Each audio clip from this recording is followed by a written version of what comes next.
ব্রহ্মা বিষ্ণু মহেশ্বর একটি রহস্য রোমাঞ্চকর ধাঁধা। এই কথাটা যদি আমি সবাইকে বলতে যাই, সবাই অবাক হয়ে যাবে। আমি নিজেও অবাক হয়ে গেছিলাম যখন এইটা আমার মাথার মধ্যে এলো।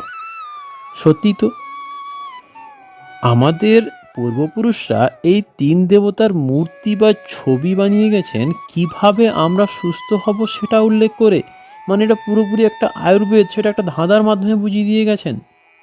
মানে আপনি যদি দেখতে যান ফেলুদা বা ব্যোমকেশ বক্সীর রহস্য রোমাঞ্চ ধাঁধা, তাহলে আপনাকে দেখতে হবে আমাদের ব্রহ্মা বিষ্ণু মহেশ্বরের দিকে। একদম সুন্দর করে একটা ধাঁধা সুন্দর সাজিয়ে রেখেছেন। মানে আসলে ওনারা জানেন যে সে সময় তো মানুষ তো পড়াশোনা জানে না, কোনো লেখাজোখার বা অক্ষর পরিচয় ছিল না। তো সেই সময় ছবি বা মূর্তি বানিয়ে মানুষকে জানিয়ে দেওয়া হলো যে সারা জীবন কিভাবে আপনারা কাটাবেন।